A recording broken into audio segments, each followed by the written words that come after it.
19واں پارہ سورۃ النمل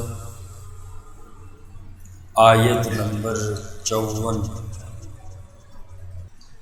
اعوذ باللہ من الشیطان الرجیم، بسم اللہ الرحمن الرحیم۔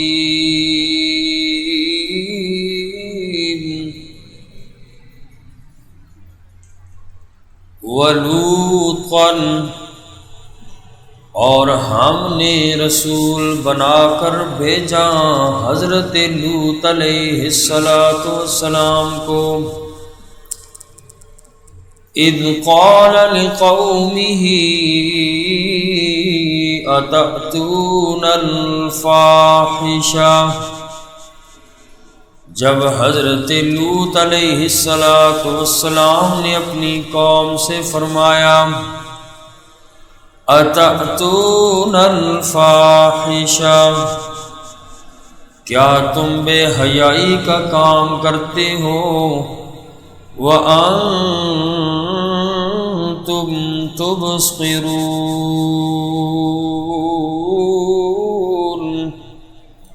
اور تم دیکھتے بھی ہو،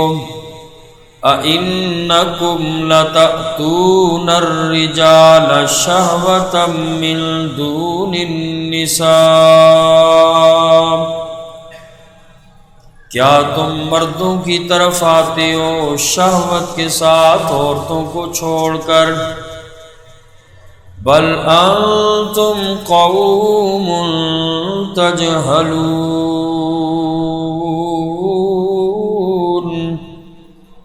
بلکہ تم جاہل قوم ہو۔ اس سے پہلے حضرت صالح علیہ السلام کا واقعہ بیان ہوا، اور آج کی ان آیات پاک میں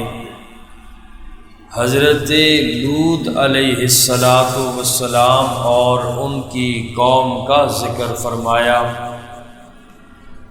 تفصیلی گفتگو 12واں پارہ سورہ ہود کے اندر بھی اللہ نے بیان فرمائی کہ لوط علیہ السلام کی قوم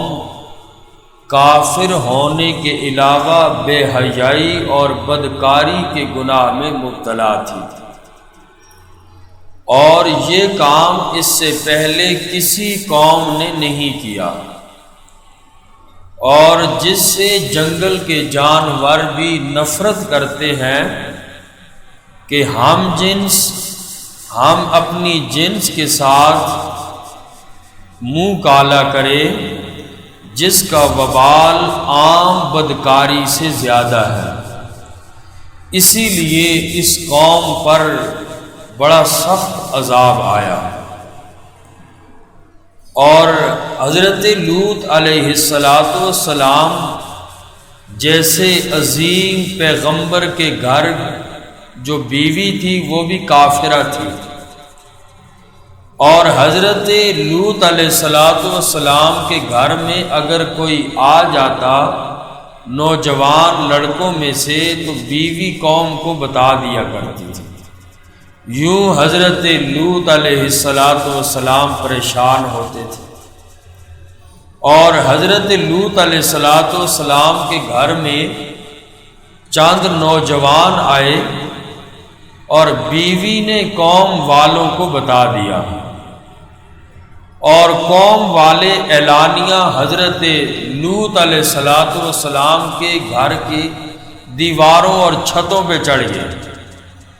لوط علیہ السلام نے دیکھا کہ اب تو بچانا مشکل ہے، میں اپنے مہمانوں کو بچا نہیں سکتا، تو حضرت لوط علیہ السلام نے اپنی قوم سے فرمایا کہ اے میری قوم والو، میرے مہمانوں کے بارے میں مجھے رسوا نہ کرو، دیکھو یہ میری بچیاں ہیں، تم ان سے شادی کر لو، اور اس زمانے میں مسلمان اور کافر کا نکاح جائز تھا، اور آقا علیہ الصلوۃ والسلام کے ابتدائی زمانے تک بھی نکاح جو مسلمان اور غیر مسلم کا جائز تھا،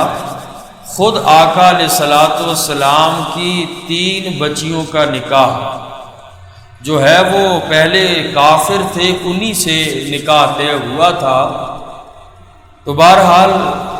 پھر اس کے بعد مسلمان اور کافر کا نکاح ناجائز اور حرام قرار دے دیا گیا۔ تو جس وقت وہ قوم والے حضرت لوط علیہ السلام کی قوم نے جب آئی چھتوں پہ چڑھ گئی، حضرت لوط علیہ السلام کے مہمانوں کے بارے میں تنگ کرنے لگی، تو جب فرشتوں نے دیکھا کہ حضرت لوط علیہ السلام بڑے پریشان ہیں، یہ نوجوان لڑکے اصل میں فرشتے تھے، نوجوانوں کی شکل میں آئے تھے، تو ان فرشتوں نے حضرت لوط علیہ السلام پر حقیقت کھول دی کہ صبر کرو، یہ ہم تک نہیں پہنچ سکتے ہیں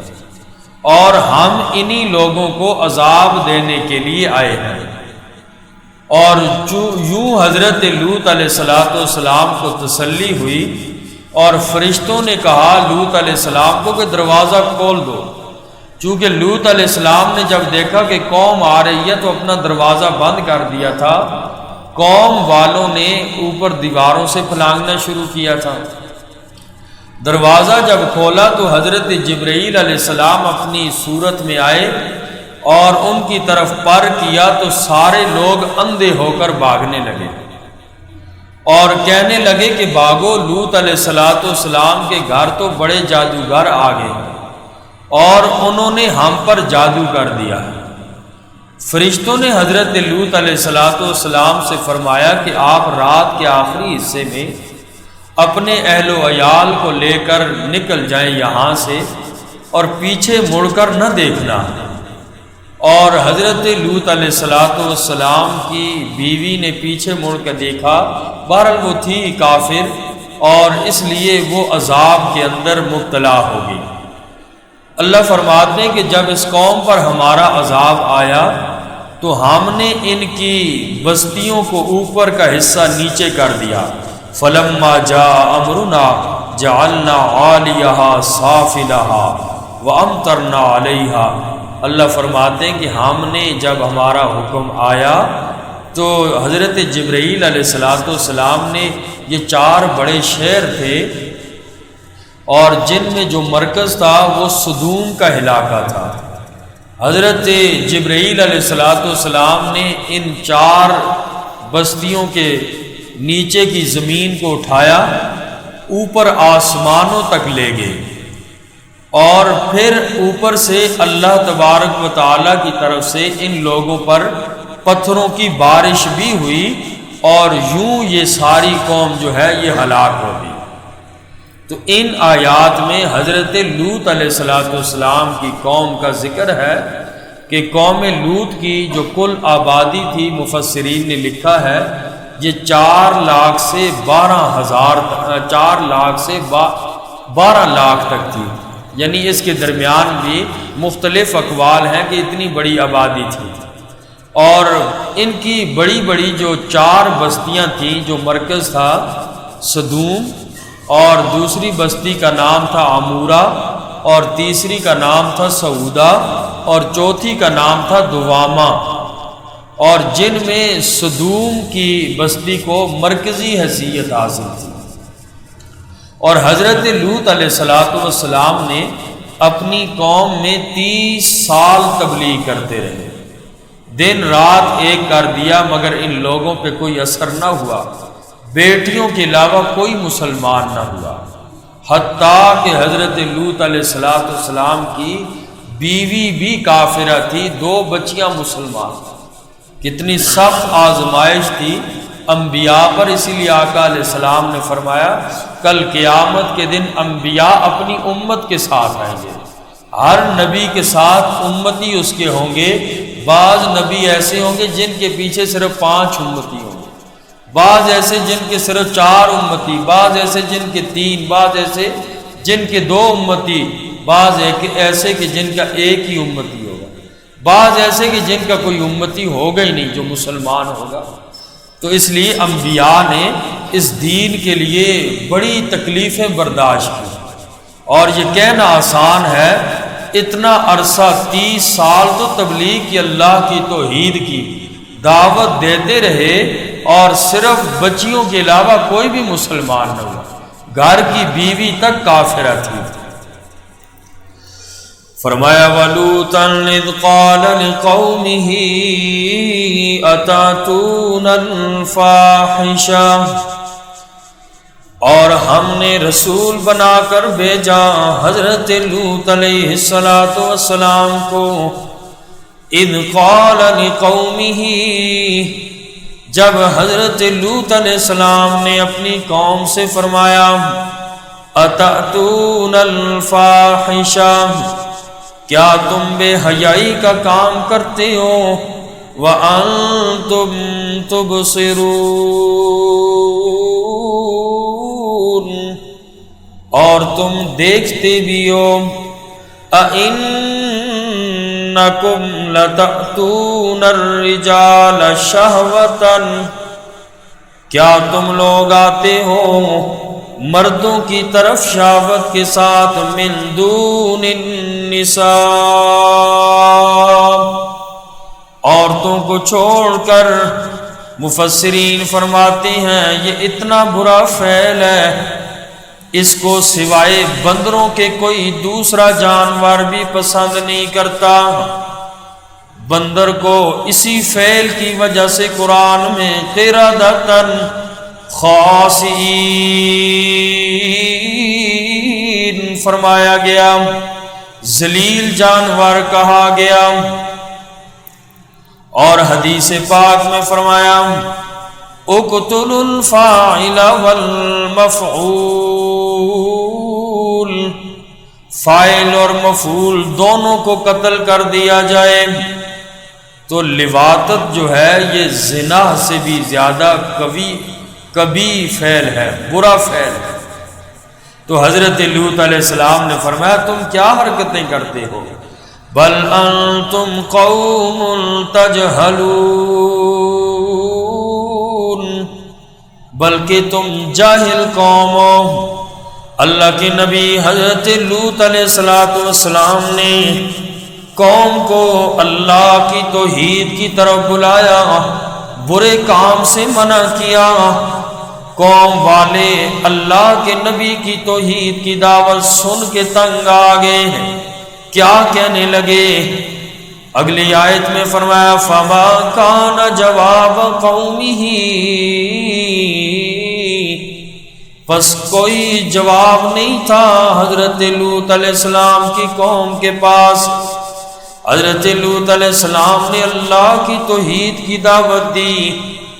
اور برے کام سے منع کیا، اب جواب تو کچھ نہیں تھا قوم کے پاس۔ کیا کہنے لگے الا ان قالوا، مگر یہ کہ وہ کہنے لگے اخرجوا آل لوط، نکال دو تم حضرت لوط علیہ السلام کے خاندان کو، من قریتکم، اپنی بستی سے، انہم اناس یتطہرون، بے شک یہ صاف بننے والے لوگ ہیں۔ قوم والوں نے کہا ہم اس کی توحید کی دعوت نہیں سن سکتے، اور یہ ہمیں جس کام سے منع کر رہے ہیں ہم تو اس کی بات نہیں مانتے۔ اے بستی والو، حضرت لوط علیہ السلام بڑے صاف بنتے ہیں، نکال دو ان کو اپنی بستی سے۔ فَأَنْجَيْنَاهُ وَأَهْلَهُ، اللہ فرماتے ہیں قوم والوں نے حضرت لوط علیہ السلام کے خلاف سازش کی، میں اللہ کریم نے نجات دے دی۔ فَأَنْجَيْنَاهُ،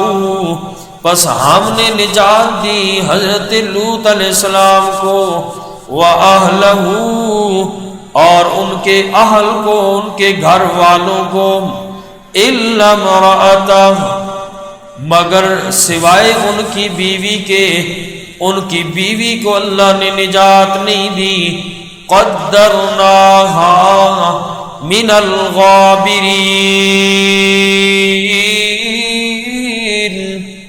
مقرر کر دیا تھا ہم نے اس کو پیچھے رہنے والوں میں سے، چونکہ کافرہ عورت تھی، حضرت لوط علیہ السلام پر ایمان نہیں لایا۔ اللہ فرماتے ہم نے بھی اس کو پیچھے عذاب والوں میں داخل کر دیا۔ وَأَمْطَرْنَا عَلَيْهِمْ مَطَرًا، اور ہم نے برسائی ان لوگوں پہ بارش، اور یہ بارش بھی پتھروں کی بارش تھی۔ فَسَاءَ مَطَرُ الْمُنذَرِينَ،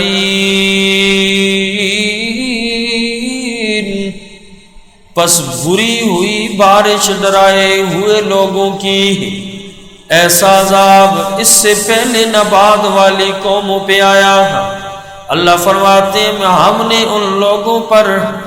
بارش برسائی، بارش بھی بہت ہی زیادہ بری تھی، پتھروں کی بارش اللہ کریم نے ان قوم پر نازل فرمائی۔ سارے لوگ یہاں تک کہ بارش برسانے کے بعد اللہ کریم نے حضرت جبرائیل علیہ السلام کے ذریعے ان لوگوں کی بستی کو پلٹ دیا، اوپر آسمانوں تک لے گئے، اور یہاں تک کہ جس برتن کے اندر پانی تھا، پانی بھی اپنی جگہ سے نہیں گرا، اوپر تک لے گئے، اوپر سے جا کے نیچے ان کو پٹخ دیا۔ یوں یہ ساری قوم حضرت لوط علیہ السلام کی تباہ ہو گئی۔ اور یہ واقعات جو بیان ہوتے ہیں، یہ واقعات صرف قصے اور کہانیاں نہیں ہیں،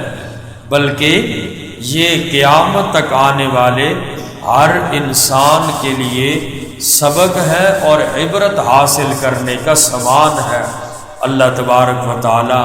ہمیں بھی تمام گناہوں سے اللہ کریم محفوظ فرمائے اور دنیا اور آخرت کی کامیابیاں نصیب فرمائے۔ الحمدللہ رب العالمین والعاقبۃ للمتقین، ربنا تقبل منا انک انت السمیع العلیم وتب علینا انک انت التواب الرحیم۔